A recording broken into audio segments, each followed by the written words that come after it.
Yes, ndabasuje kandi mbifurije kugira ibihe byiza cyane. Ndaje ngo tuganire byinshi bigezweho mu mikino, aho tuganira cyane kuri ekipe y'Ingabo z'igihugu, ndavuga ekipe ya APR Football Club. Amasaha arabarirwa ku ntoki ngo twinjire mu nkera y'abahizi. Ni kuri iki cyumweru ku isaha y'isa 9 nibwo umukino wa mbere uzaba ubaye. Ekipe ya APR Football Club ikina na ekipe ya Power Dynamos yo muri Zambia. Ekipe ya Power Dynamos rero bakigera mu Rwanda, umutoza wayo yaje kuba yatangaje iki uraza kubyumva muri iki kiganiro, dore ko yavuze emwe mu magambo akomeye mu nkera y'abahizi. Kandi ikipe ya Azam yo muri Tanzania nayo yaraye igeze mu Rwanda. Uraza kumenya makuru avuga kuri iyi ekipe n'imikino uko ipanze, ese izahura na APR ryari Azam FC. Ikindi kandi tuza kugaruka turaganira ku mukino ekipe ya APR Football Club igomba guramo na ekipe ya Pyramids yo mu Misiri. Ni mwijonjora rya mbere ry'imikino ya CAF Champions League. Impinduka rero zaje kuba zibaho uyu mukino waje kugizwa inyuma. Uraza kumenya impamvu, uraza kumenya aho uyu mukino uzabera. Byose turaza kubiganiraho muri rusange. Ikaze rero mwese aho muri hatandukanye. Niba ari ubwa mbere ugeze hano, ndakubwira ngo kanda ku ijambo subscribe kugira ngo tujye tubana umunsi ku wundi, ubundi ukande like, dwereke urukundo muri commentaire naho tuganira, tubwira aho dukurikiye uherereye. Niboro n'umukunzi wa APR witeguye inkera y'abahizi, manura udutima twinshi tw'umukara n'umweru muri commentaire, ubundi tubwire no ikizere ufite se muzitwara mute mu nkera y'abahizi ku munsi w'ejo. Power Dynamos tangira uraguze umutwe kuri uyu mukino wa APR na Power Dynamos, uzarangira gute? Witeze iki kuri uyu mukino muri rusange? Kaza mwese rero aho muri hose, abo uri mu Rwanda waba uri hanze y'u Rwanda, wumve ko uhawe kaza hano kuri News World Rwanda, aho tuganira byinshi mu mikino. Kandi subscribe kugira ngo ujye ubona notification ko dushyizeho ikiganiro gishya muri rusange. Rero niba wumva ikinyarwanda gwino tubane kandi tuganire. Duhere muri ekipe ya APR Football Club. APR Football Club rero ikintu mbanza kukubwira nuko iri gutegura inkera y'abahizi. Ni cyumwe cy'inkera y'abahizi azakinirwamo imikino itandukanye ya gishuti. Azakina imikino ibiri mpuzamahanga ndetse n'indi mikino ibiri y'amakipe hano mu Rwanda. Muri iyo mikino mpuzamahanga rero ekipe ya APR Football Club ku munsi w'ejo ku cyumweru nibwo izaba itangira ku isaha saa 9 muri Stade National Amahoro i Remera. Nibwo ekipe ya APR Football Club izaba ikina umukino wa mbere wa gishuti muri iki cyumweru cy'inkera y'abahizi. Ekipe ya APR izaba yakira ekipe ya Power Dynamos yo muri Zambia. Iyi Power Dynamos imutse ko rero twaye championnat yariya muri Zambia, ariko ikaba iherutse gukina umukino wa Super Coupe itsindwa na Zesco United yo muri Zambia ibitego 2-1 birangira bayitwaye igikombe. Power Dynamos rero yamaze kugera mu Rwanda ku munsi wo kuwa kane. Ku munsi w'ejo kuwa gatanu nibwo bakoraga ikiganiro n'itangazamakuru, haba ubuyobozi bwa APR ni ekipe ya Power Dynamos. Mu kurande rwa APR havuze umukinnyi Ruboneka Jean Bosco ndetse n'umutoza Abdurrahim Taribu. Mu gihe kurande rwa Power Dynamos amagambo yatangajwe n'umutoza wayo mukuru amwita Oswald Mutapa. Umutoza rero wa Power Dynamos Oswald Mutapa yatangaje ko ikipe ye izerekana umukino ubwizabihura na APR mu mukino wa gishuti ku munsi w'ejo. Power Dynamos rero yageze i Kigali izanye n'itsinda ry'abarenga 47 barimo abakinnyi n'abayobozi, aho bitabiriye ubutumire bwa ekipe ya APR Football Club ko umukino wabo ari wo uzatangiza inkera y'abahizi. Avuga kuri uyu mukino rero umutoza Mutapa watoye nk'umutoza w'umwaka muri championnat ya Zambia umwaka ushize, yatangaje ko APR Football Club izabafasha kwitegura amarushanwa ya CAF muri rusange. Mu magambo yageze ati APR FC ni ikipe y'ubukombe itwara ibikombe kandi yitebira amarushanwa nyafrika. Icyo twakizeza abafana nuko natwe turi ikipe ikomeye kandi tuzerekana umukino mwiza. Power Dynamos rero cyo kimwe na APR Football Club nayo ni ikipe irusha izindi bigwi muri Zambia, aho yabaye ikipe ya mbere mu gace ka Afrika y'Amajyepfo yatwaye igikombe cyo kuri uyu mugabane ubwo mu mwaka wa 1991 yegukanaga CAF Winners Cup muri rusange. Umukino wa APR na Power Dynamos uzabera kuri stade Amahoro kuri iki cyumweru ku isaha 9 z'amanywa, ateganijwe n'izindi gahunda guhera ku isaha y'isasa. Gusa ndakwibutsa ko niba wifuza nawe kuba wagura itike kugira ngo uzitabire uyu mukino, nuko wakanda kanyenyeri 662 kanyenyeri 700 akanyenyeri 12 urwego, ubundi wibikeho itike yawe. Dore itike ya make ari ibihumbi 3 asigaye hose muri stade Amahoro muri abice byo ko ari bibiri, abagiye cyo hasi cyo gire stade ndetse n'igice cyo hejuru. Chairman wa APR Football Club kandi Deo Brigadier General de Rusanganwa yavuze ko nawe inkera y'abahizi izafasha abakunzi ba Rogo gukomeza kuryoherwa n'umupira mu gihe championnat zitaratangira. Kapiteni wa Power Dynamos nawe yavuze ko biteguye gutanga akazi ku munsi wo ku cyumweru. Ni rero uwo no mukino wa mbere mu mikino y'inkera y'abahizaho ikipe ya Power Dynamos nayo yahigiye gushimisha abakunzi bayo ku mukino wa APR ivuga ko igomba kwitwa neza ikaba yawutsinda. Muri nkera y'abahizi kandi ndavuga ko ekipe ya Azam Football Club iyi ekipe ya Azam yo Tanzania yaraye igeze mu Rwanda aje kwitabira nayo inkera y'abahizi. Azam yazanye n'itsinda ry'abarenga 50 yageze rero ku kibuga mpuzamahanga cy'indege ku isaha ya 12 ku munsi ejo ku mugoroba, ihita yerekeza muri hoteli aho izaba icumbitse muri iyi minsi yose izamara mu Rwanda.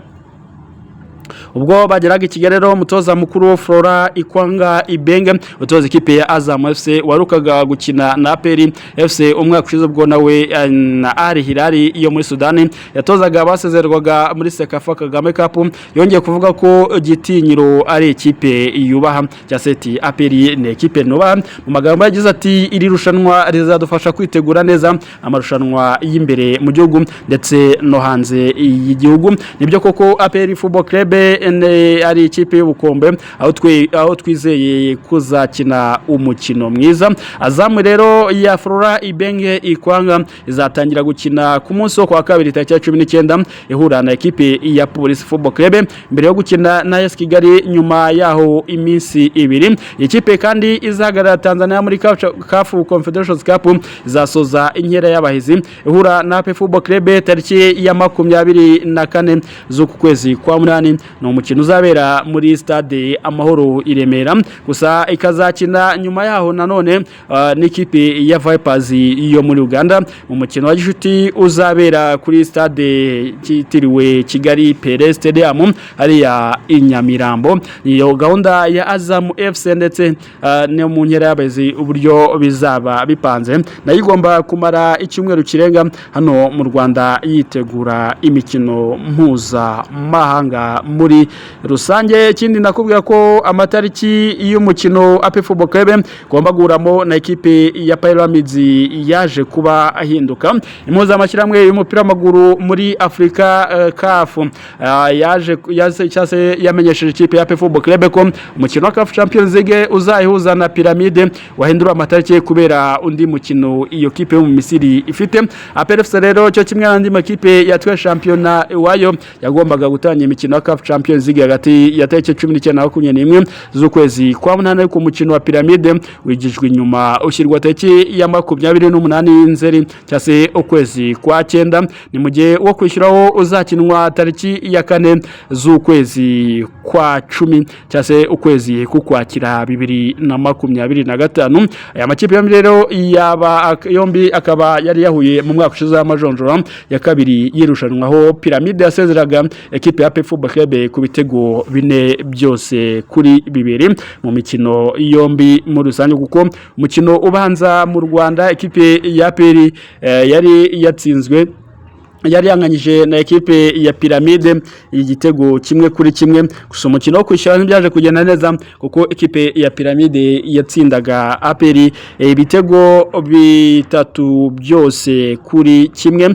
Rero no gutegereza twareba niba APR iza kwihorera ikaba yasezerera iyi ekipe yo muri gihugu cya Misiri, bitse ko yo yatangiye kuvuga cyase yatangiye gukina gukurikirana imikino ya shampiyona. Tukiri kuri ekipe ya APR Football Club kandi ndababwira ko ikipe perezida wayo chairman Brigadier General Deo Rusanganwa yagize byinshi atangaza ku bijyanye na kanyenyeri ki ekipe. Chairman wa APR Football Club Brigadier General Rusanganwa asobanuye ko impamvu hashyizweho uburyo bw'abafana bifuza gufasha ikipe batabashaga kubaho nk'ikipe zishyira uburyo bw'akanyenyeri abafana bafashiriza amakipe yabo. Ibi yabitangaje rero itangazamakuru ku munsi w'ejo kwa gatanu ubwo yagaragazaga aho imyiteguro y'ibirori by'inkera y'abahizi iba byahujwe n'umukino wa gicuti APR izakina na Paris Dynamos igeze. Rero Deo Rusanganwa yabanje kuvuga iki gikorwa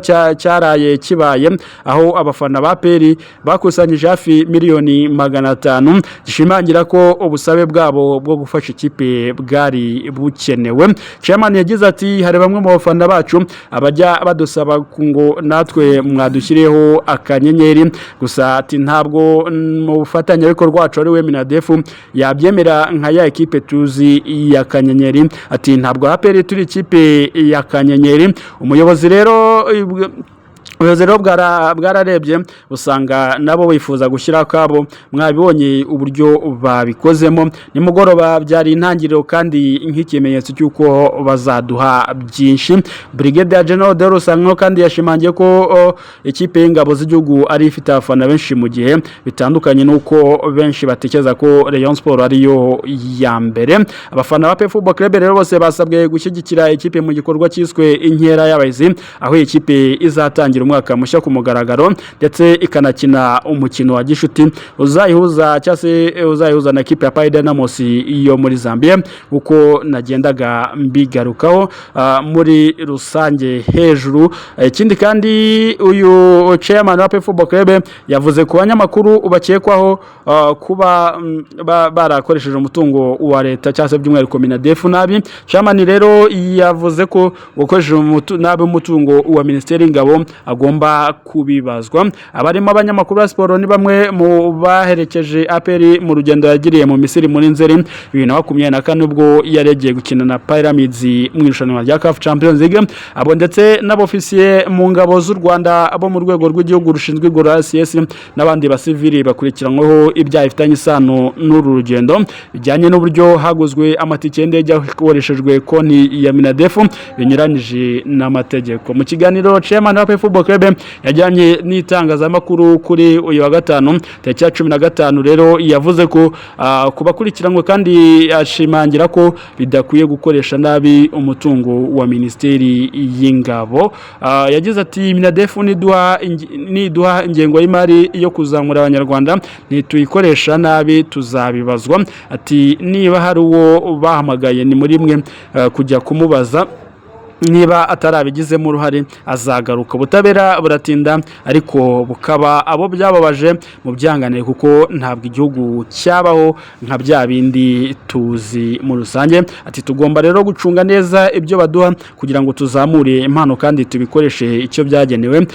Bariya bagenzi banyu rero reka twizeye ko ubutabera buzabijyamo. Bashobora gutindayo gato ariko ndizera ko tugiye kubikemura neza nanjye nidukorana neza kugira ngo turindane neza ibyo APR iduha. Bibutse ko amasivile batangiye kuburanishwa mu rukiko rwa gisirikare rwa Nyamirambo kwa gatanu tariki 13/2025 kwezi kwa 8 barimo umunyamakuru Ndashimiye Rigani uzwi nka Rugajo, barimo Ishimwe Rikari na Mucyo Antambiganiro waze muri uyu mwuga w'itangazamakuru ndetse n'umufana wa PFC Mugisha Frank uzwi nka Jangwana. Barero bakazasubira imbere y'urukiko ku munsi wo kuwa mbere w'icyumweru gitaha.